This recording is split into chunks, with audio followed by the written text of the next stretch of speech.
Hey, good evening, everybody. It's Pelly Keeg, and I'm going to do my pick'ems for quarterfinals. Um, I'm doing this as a retake. You'll notice one pick is already done. I'm doing this as a retake. My cat started screaming in the previous take. So, anyway, I wanted to do my quarterfinals pick'ems before that window closes, and I wanted to take a brief look back at my group stage pick'ems because I think my results were. I'm pleased with them, and I think they're interesting. So, we'll just go in order of groups. Actually, no, let's do an overview first and then we'll do the groups. So, overview. Things I'm pleased with. I actually got everybody in the correct brackets in the sense of who was top two in their group and top bottom, or sorry, top two in their group, bottom two in their group. Um, yeah, so like G2 and Suning first and second, etc etc. And in most cases where I was wrong by one game. So Rogue was fourth by one game. I had them third. PSG was third by one game. Conversely, I had them fourth. And I'm pleased by this. I'm glad PSG Town. I was impressed with them during the play-ins, and I was like, oh, I hope they do good in groups, and they did pretty well, I think, especially considering, I mean, what, you play into a group with Damwon? Give me a break. But anyway, I was pleased with those results. G2 Suning, in retrospect, I really kind of slept on Suning. That's probably the only thing I regret in this whole pick'ems thing. And even then, I was still, one game, right? Best of ones. So I'm pleased that I didn't sleep on them and like put them in fourth or something, because that would have been hideously embarrassing. Group C, I got exactly correct, although I don't think Group C was really that hard to predict.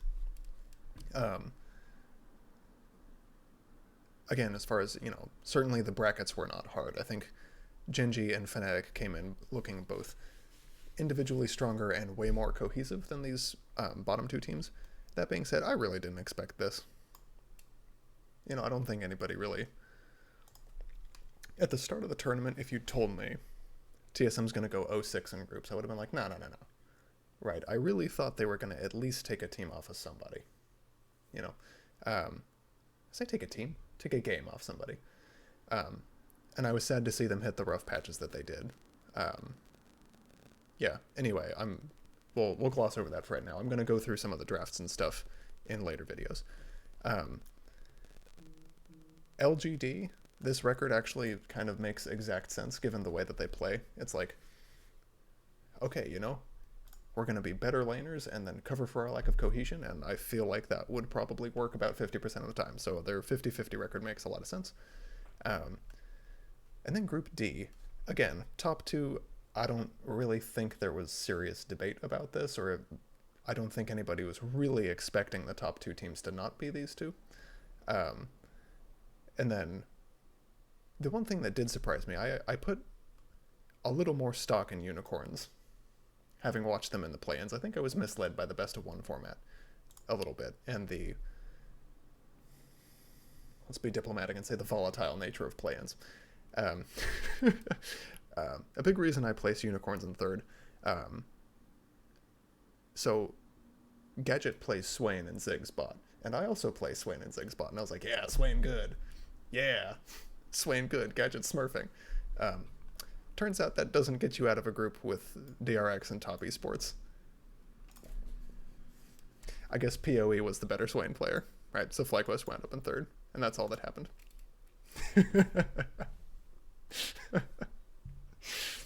Swain only 1v1 mid. Let's see, did I want to say anything else about Group B? No. Anyway, I think the group stage was not the wildest thing, right? We saw a couple upsets, but nothing. Anyway, nothing significantly surprising. I think the brackets were pretty easy to get, and anyway, moving on to the knockouts. Again, you'll notice one pick is done already because I clicked it when I was doing my previous take. Yeah, top esports over Fnatic. I'm hoping for the sake of the storyline and the viewing experience and everything that this is close and that it goes, 3-1 top esports, maybe Fnatic even take them to 5 games. I don't know how likely 5 games is. I think 3-1 is as long as that will go. I think the big issues for Top Esports versus Fnatic, or rather for Fnatic against Top Esports, is twofold. It's Nemesis's limited champion pool against a player like Knight, and also the fact that Selfmade and Nemesis don't really play together as much. Like, this is very much a mid 2v2 kind of meta that we've seen evolving, and those two guys just haven't been 2v2ing all that often. And again, none of this, as always, none of this is anything against these players or these teams or anything. It's just, blah, blah, blah, blah, blah. So, I think between Nemesis's limited and therefore bannable champion pool, the limited synergy between Nemesis and Selfmade, and the volatility of Hylissang, let's say, his high variance nature, I think in a best of 5 that's going to give them real trouble against a team like Top Esports, right? That's the long and the short of that. Suning JDG. This is a lot harder to call. I think Suning is something of a dark horse. I know I slept on them previously. I think some other people have slept on them previously as well. I don't know how much... This is tough to call. Let's come back to this. Similarly, this bracket is actually uncallable. Let's go down to the bottom one. Damwon DRX.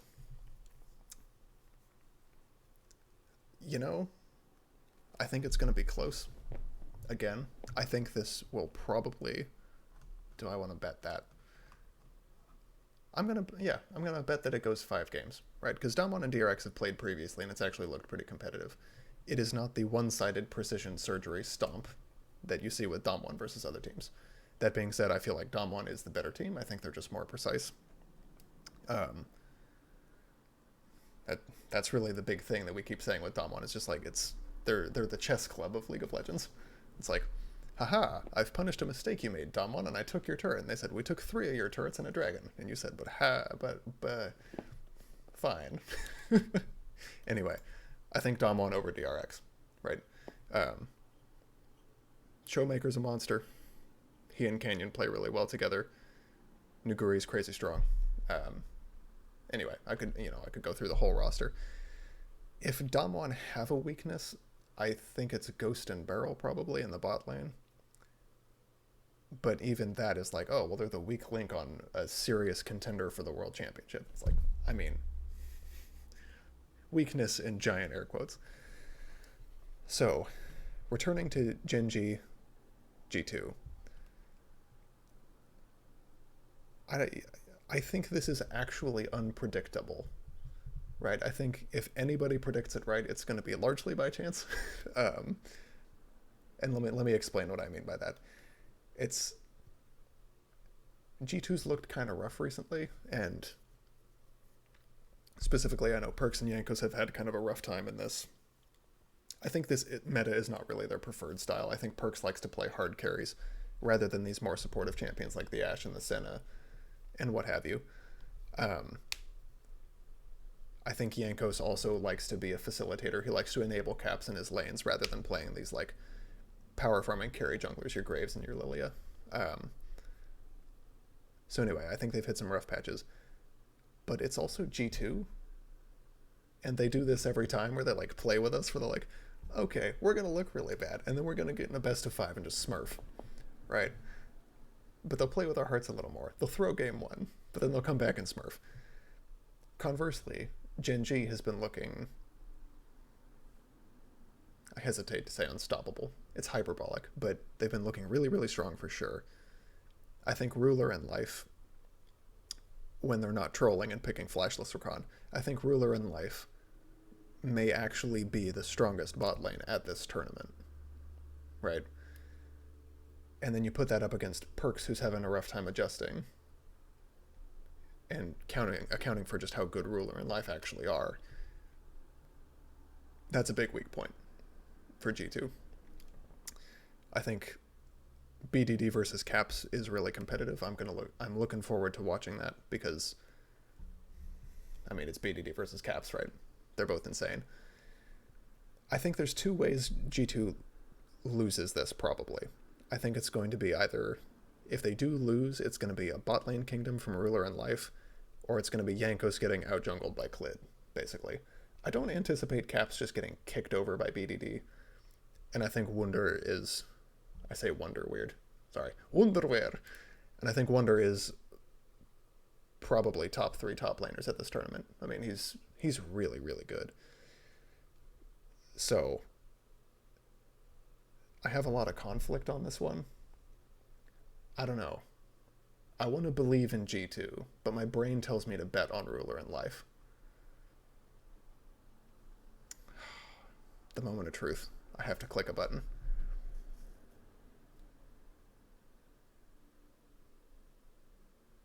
I have to bet on Genji. It feels wrong. I feel dirty doing that, and I might kick myself for that tomorrow, but yeah, I gotta bet on Genji. And it's so weird because Genji has a bad history in best of fives, and G2's history in best of fives is really good. It's like, But then Genji's history is complicated because, like, well, they had a 4-hour pause and they had to, like, remake the series. That, you know, they just remake the lobby. Anyway, this... whoa, sorry. I think this is maybe the hardest one to call, basically. Suning JDG. Another battle of the bot lanes. Like, I don't know. Huanfeng and Loken are both insane players. I think Loken is probably a bit more consistently insane.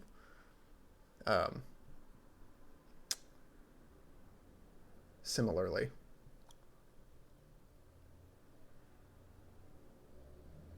yeah. Sorry, I'm thinking a lot about this.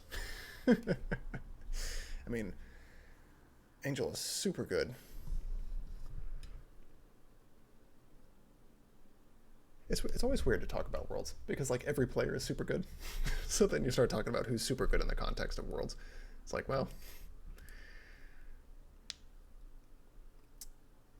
Let's see.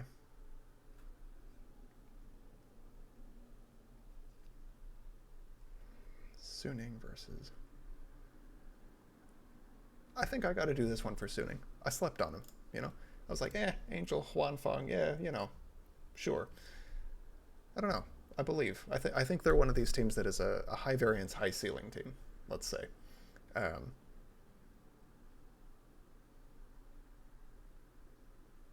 Yeah. Less to say about Suning than I do about G2, because I've seen them less. But this is the storyline I prefer. This is the fantasy, right? Now, having said that, I feel like these middle two brackets are probably the hardest ones to call. Looking at monster teams like Damwon and Top Esports in the other two brackets, it's like, I mean, you could put anybody you want in there, right? Best of 5, it's probably going to be Top Esports and Damwon making it out every time. It's these middle two groups that are like, I don't know, you know, just it really could go either way. Especially this one. God. Anyway, sorry, I'm repeating myself. Moving on to the semis. Top Esports Suning. Okay. I don't really think this is going to be as close as Suning JDG and Suning other teams. And my reasoning for that is basically the same as before. So, Top Esports, Knight's a monster. Karsa's a monster. Right? Suning does have a monster in SOFM, and I think Angel is very, very good. I don't know that they necessarily work together as well as Karsa and Knight from Top Esports. And I think that's going to be the big determining factor. It doesn't really help that Knight and Angel play almost all the same champions. And so you can't try to weaken Knight by banning a bunch of stuff away, because you're going to be weakening Angel too, so it's like, what did we gain here? And then Bin versus 369 is going to be a banger. It's the dude with the most solo kills in the LPL, against the dude on the winningest team in the LPL. So I don't know, and like it's not like 369 doesn't fight, right? Like Ben has the most solo kills in the LPL, but it's not like 369 doesn't solo kill people, and it's not like he hasn't solo killed people at this tournament. So I don't know. As far as predictions, they can't both blind pick Renekton, so it's like I don't know. How close do I think this is gonna be?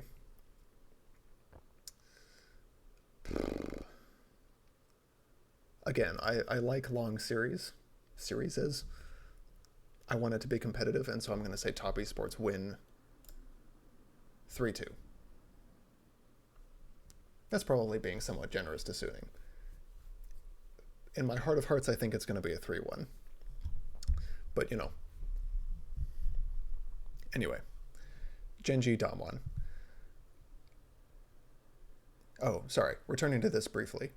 One of the reasons I think Top Esports is going to win, and I'm fairly confident about that, is that Suning really seemed to struggle against G2 and some other teams previously. Not in the sense that there was like, oh, can the other team actually win? It was Suning was struggling to close it out, right? They like almost threw a couple times. I think they actually did throw once. Yes, that's correct. And I think against a team like Top Esports, they don't give you one mistake, right? Like you can't go, oops, we threw one team fight, right? Like you just lose the game. it's doomed. Not that I don't think Suning is a great team. It's just, you know, if there's one error, I think it's going to be much more impactful against Top Esports than it is against the teams they've been playing previously. Genji Damwon. I really can't, in good conscience, predict anything that isn't this result. How we get there is going to be interesting, because, as I mentioned before, Genji has a monster bot lane in Ruler in Life. Again, when they're not playing Flashless Recon. They do have a monster bot lane, and BDD is very good, and Clit is also very good, but again, I think it's... Sorry, I keep harping on this point. I think it is going to come back to that point about synergy and about working together. Genji have really good teamwork, but it's not the well-oiled machine kind of thing that we see from Damwon, right?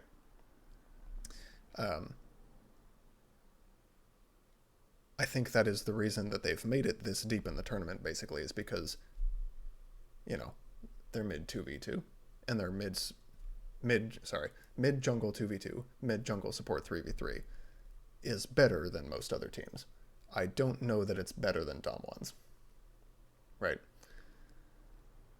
If we do see Genji taking games off of Damwon, it's probably going to be bot lane kingdom again.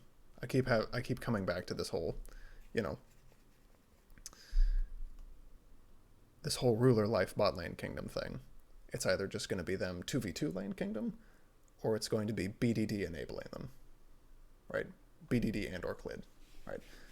So if Damwon drops games, I think it's going to be just heavy investment bot lane from Genji. Maybe they start stacking Drakes. Maybe they get an early soul. Whatever the case may be.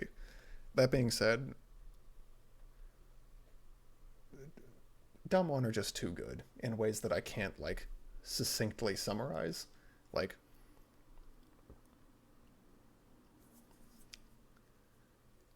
I feel like we haven't seen Damwon actually pushed in their group, like actually tested, really.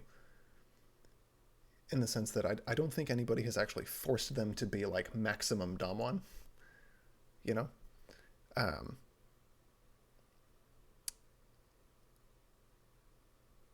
Yeah, Damwon's a weird one. Again, it comes back to like the chess player thing, or they play 4x strategy, right? We're all sitting here playing League of Legends and like right-clicking minions and stuff, and they're like playing Stellaris on their other monitor. Anyway, I think that precision, I think that 5-player teamwork is going to be Genji. And meaning absolutely no disrespect to Rascal. God help Genji if they try to play through their top side. Right? It's like, I think Rascal's strength is all. I think Rascal is a weak side player. I think you leave him on an island and he absorbs the pressure, and then you go do stuff elsewhere, right?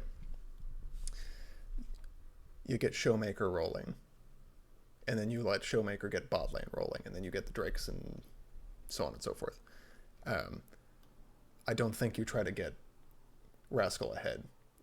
I think you let Rascal take one for the team and get Ruler and Life rolling if you're Genji. Anyway, again, I'm hoping this is a competitive series. I'm hoping it's a 3-2. Realistically, I think it's going to be a 3-1. I also see a world where it's a 3-0 for Damwon.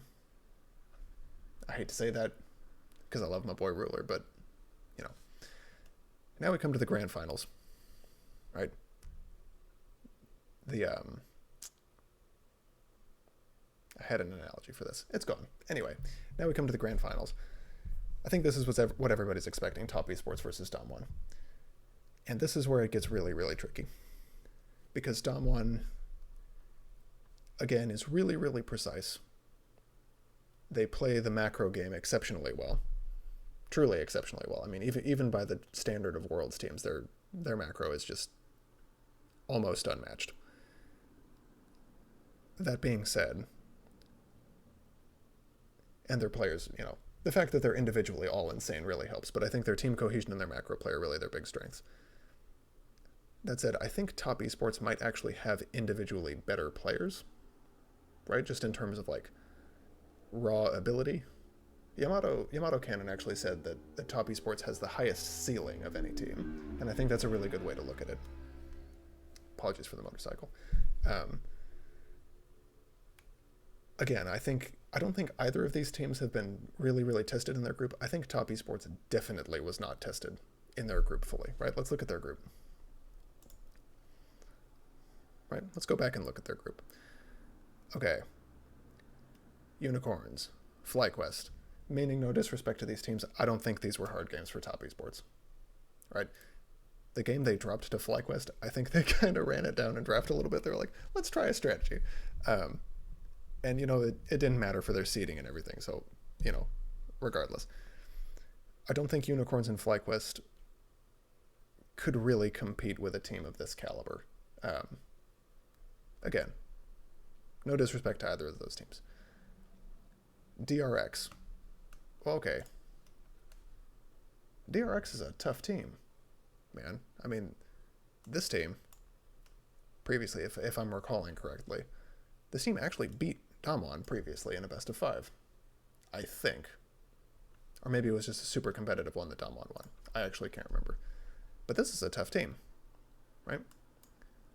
And even those games, I don't think we saw peak Top Esports. That's kind of scary. I mean, like, you know, top teams from Korea, some of the best teams in the world, and Top Esports is like, yeah, I mean, this is difficult, but it's not, you know, it's okay. So again, I don't think either of these teams has really been pushed to their limits just yet. I think Top Esports' limits are probably higher than Damwon's in terms of their individual ability.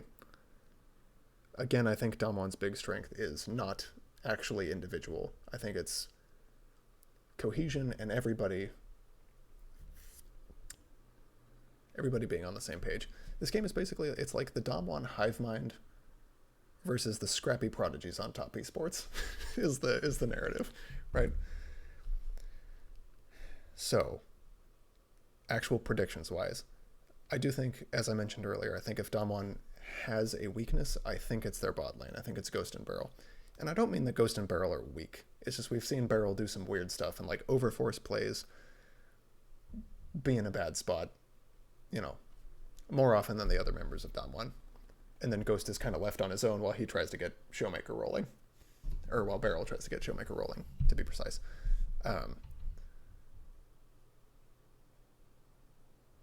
Bot lane for Top Esports is a weird one because Jackie Love is insane. But again, if Top Esports has a weakness, it's probably Yu Yanjia.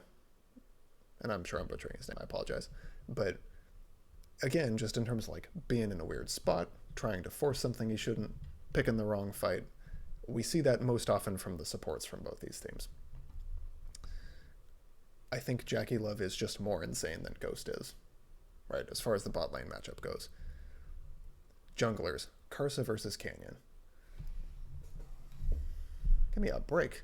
How am I supposed to call this? It's like, aha, the two best junglers in the world. I don't know. Honestly, I'm not a jungler. The jungle thing is really difficult for me to call. I think they're both insane. Nuguri versus 369. Okay, that's different styles. Right? I think Nuguri is... Is this true? This is true. I think Nuguri is a more conservative player than 369. I think that's true of Dom1 in general, actually. I think they are a safer team, right? They do calculated aggression. They're like, okay, let's set up the play and then take it in a very precise, measured, StarCraft timing attack kind of way, right? Sorry, lost my train of thought. Top esports, conversely, they don't look as precise in most of their games, but the term I would use is explosive, right? Like, top esports are just insane individually and then also have very good team cohesion. I don't think it's like the precise hive mind team cohesion from Dom1, but they're still really, really good at the 5v5, or the 5-man game. And this is really hard for me to call. Like, this, I know this is a cop-out when you're doing predictions, but this just, it really could go either way. And either way it goes, I figure it's going to be a 3-2. Right? Because it's not like either of these teams is bad at drafting. It's not like they're bad at 5v5s. It's not like they're going to get... You're not going to figure out a player like Knight in 5 games and be like, okay, we just ban thusly, we pick this thing and he just can't handle it. Like, no. No, dude. Same goes for Showmaker, right? So, I don't know. This is going to be, as they say, peak League of Legends right here. But just in terms of who can level up the best and who has just the concentration of talent, I guess. I'm going to have to go top esports. Like, again, I don't know. Probably 3-2 for top esports.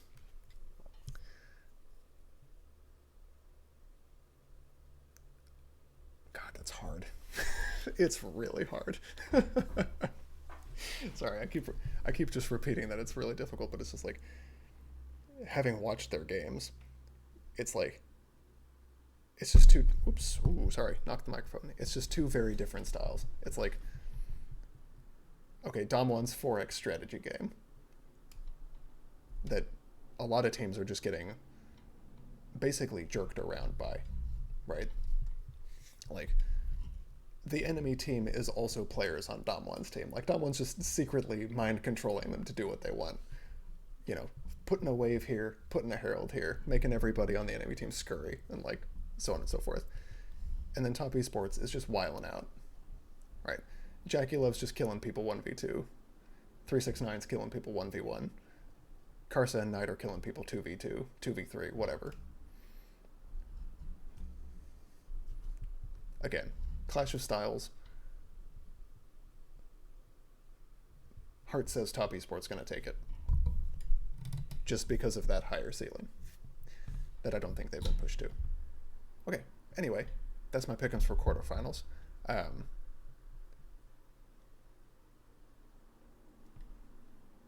Sorry, heard a very strange sound. Okay, anyway, that's my quarterfinals pick'ems, and a brief retrospective on the group stage as well. And yeah, I hope everybody's having a good evening. Hope you're staying safe, staying well, and I'll catch you soon. Take care, everybody.